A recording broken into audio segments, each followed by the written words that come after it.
Hello everyone, and I know what you're thinking. Didn't you wear that shirt in the last one? No, it was a gray sweater though. This was just a slightly different gray sweater. Anyway, welcome back to another True Crime Time with Junebug. That's me. Again, don't mind the lights, they're vehicles driving by, not weird bugs, bug creatures. I know they're there. I can't stop them. And also, if you hear Dinky's bell, I'm sorry. I was tired of getting scared by her because she's silent like the night without it. Right. Anyway, as I said in my last one, we are jumping back over to America, and we are for this case. So, this case, again, I heard from a People magazine. So, don't judge me on that. They kept sending them to my house. I think they finally have stopped after 3 years. But today we are going to talk about, you probably know this if you're older than me. I'm 24. I'm not super old yet. Knock on wood. Hopefully I can live to be older. But it's called the Yogurt Shop Killings or the Yogurt Shop Murders.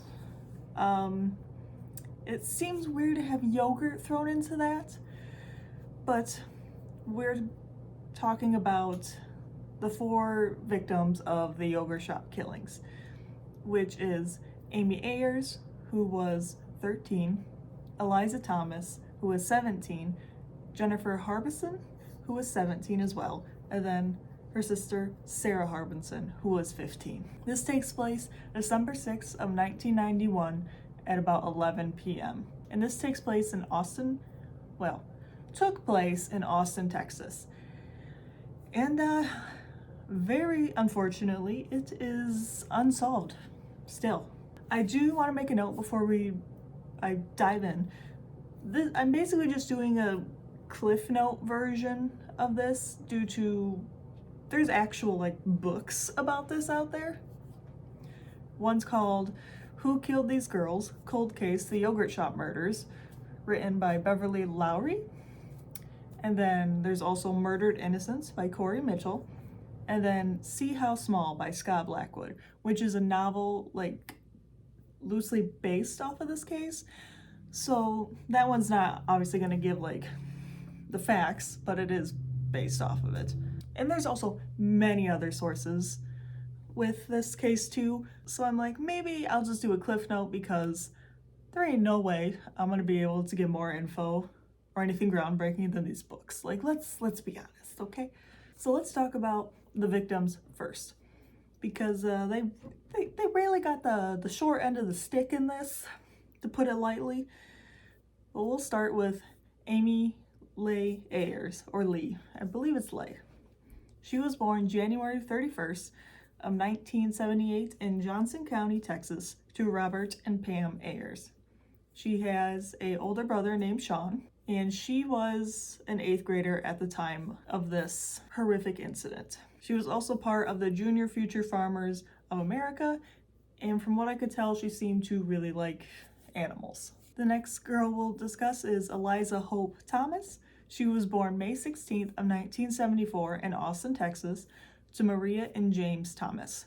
I do want to note, her parents would later divorce before this incident happened. She also has a sister named Sonora Rose, and she was a member of St. Louis Catholic Church. From what I could tell, from the obituaries and stuff, she seemed to be pretty involved in the Catholic Church. She was also part of the FFA, or the Future Farmers.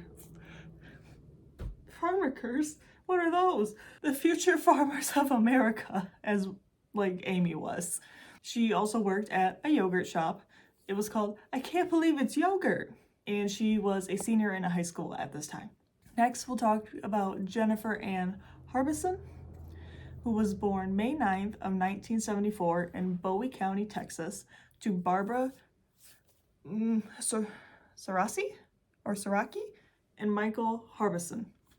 And as you could tell from the last names, they would eventually divorce and both of her parents would remarry. She had a younger sister named Sarah, who we'll get to in a moment, and she was also a member of the same St. Louis Catholic Church. But she was also the president of their FFA chapter, the Future Farmers of America chapter, and vice president of their district FFA.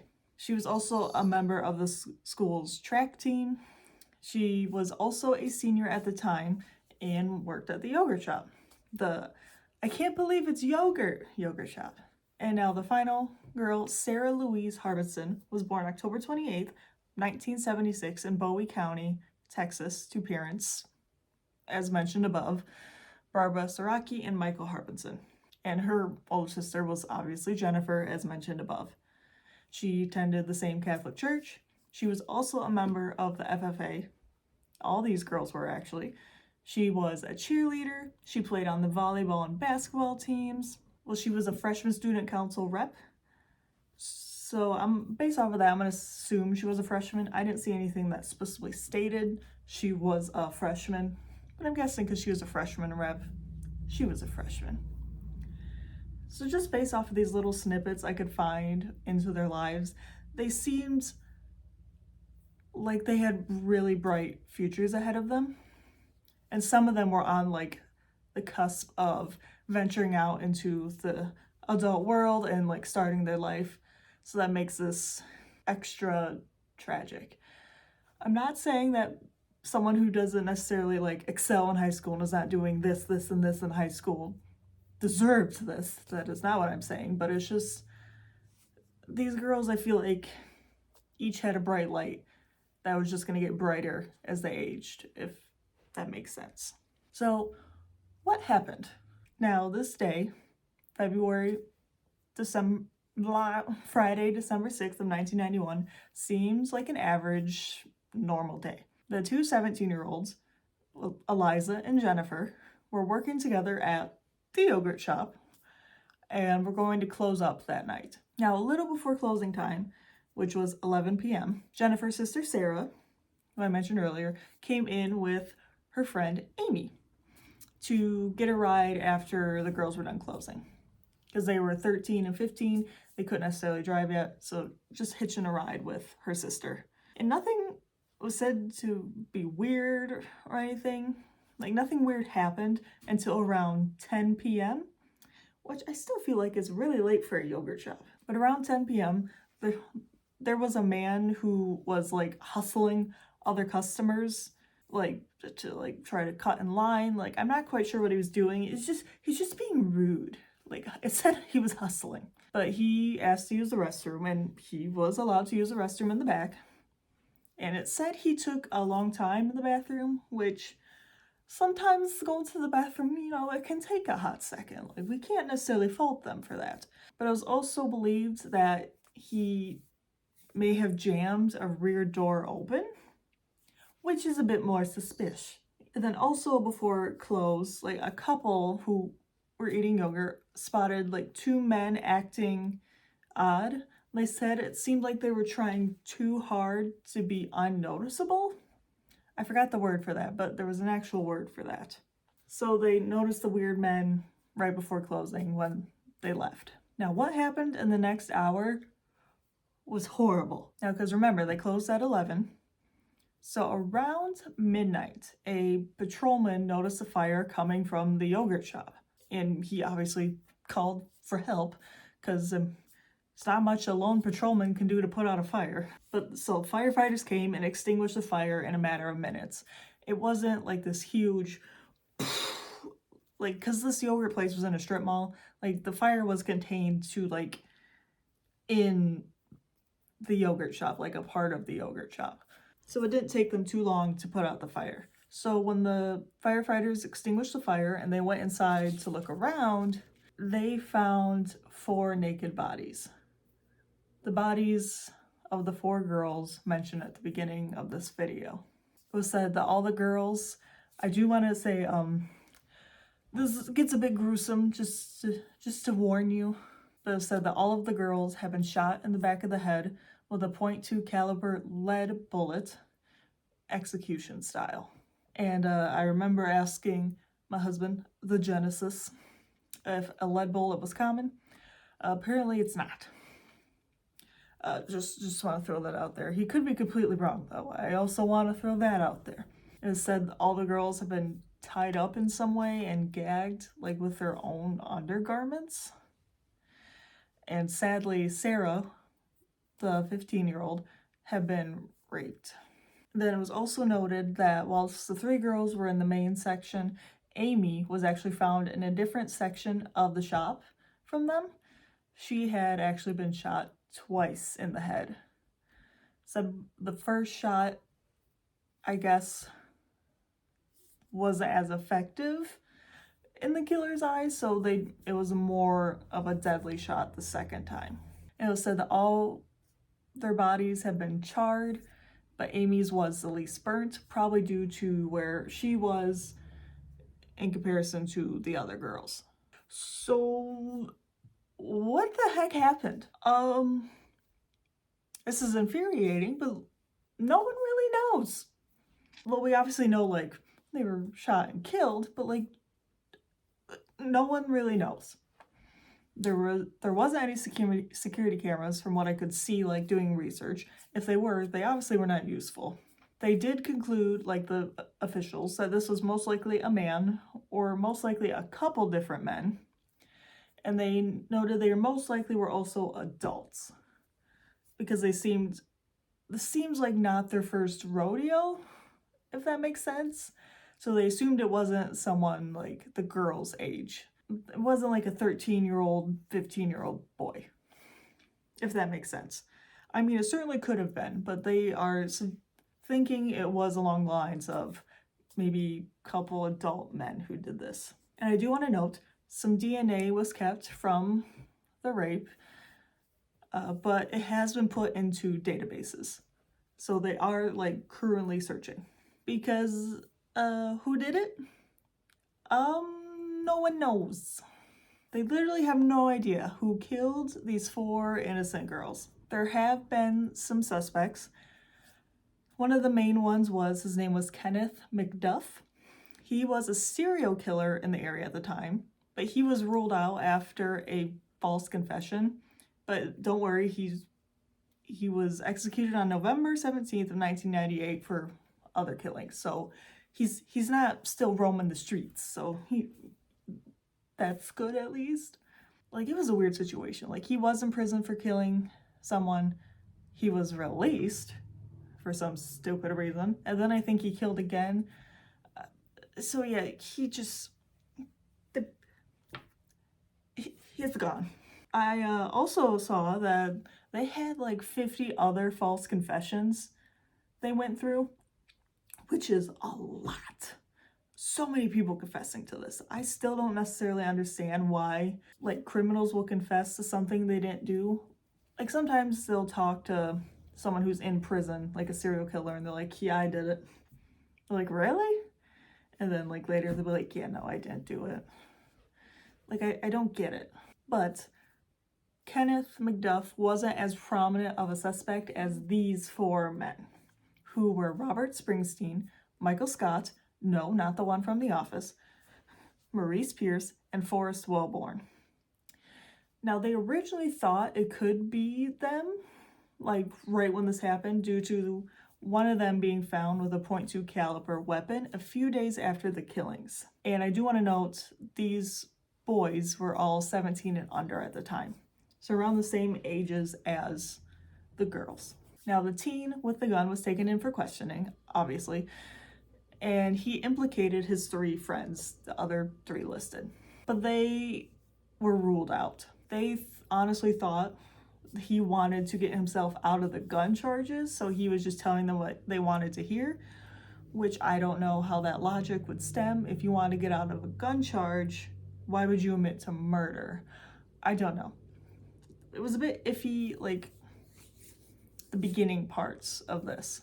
However, years later, so when all of these boys are now in their 20s, like, they've moved on with their lives, the new detective on the case thought they actually could have done it. So he did a full 180. So all 4 boys, who are now men, who were brought back in for questioning, and 2 of them were found guilty. Those 2 were Michael Scott, and Robert Springsteen. And this was in 1999. Now, Scott was given the death penalty and Springsteen a life sentence. I believe because he was 14 or younger at the time. I think that's why one of them got death penalty, one of them didn't because one was so much younger. And both of them would end up serving about 10 years in prison before being freed. You heard me right. They weren't actually guilty, just like they thought back in 91 when this happened. There's so many things wrong with this trial. I didn't want to dive too deep into it because I feel like that could be a whole different video, if that makes sense. But basically, there's lack of evidence, there's signs of forced confessions, there was a confrontation clause that was violated, and also their DNA did not match the DNA sample they had. And neither did the other two that they didn't convict. None of them matched the DNA. I saw somewhere that a decent chunk of the jurors, if they knew that, would not have found them guilty. Which, seems realistic. So I can imagine, I don't know how the families felt about these 4 boys, if they legit thought they did it, if they didn't. I can imagine this being a roller coaster dealing with this. But what now? There's not really much to go on, honestly, which seems crazy that a quadruple homicide just is unsolved from the 90s in a public place.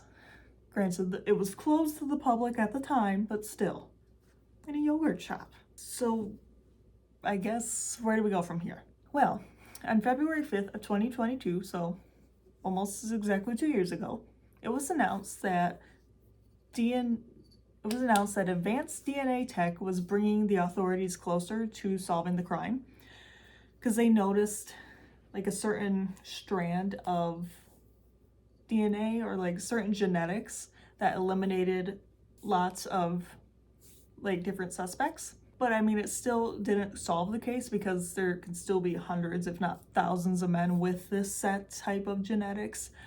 So they're getting closer, but I mean, it's not solved. They're doing their darndest, I think, but it's taken a while. I also want to note, on August 3rd of that year, 2022, President Joe Biden signed the Homicide Victims' Families' Rights Act into law. Now, this law helps ensure cold cases are re-looked into with technology when technology advances. And I'm not entirely sure if it's request-based only, if a family has to ask for it, or detectives have to ask for it, or if the family has to ask the detective, then the detective asks, I'm not sure what necessarily it entails, but it does help older cases that have gone cold to keep being re-looked at. Because we've seen old cases get solved. One I covered a couple months ago, Sharon Lee Gallegos. Imagine if they had just given up when they did, originally. It was solved 62 years later. They have to keep checking. But I bring this up because this law was motivated by the 4 girls' murders. I'm sure other cases as well, but it was mentioned it was heavily motivated by the yogurt shop killings.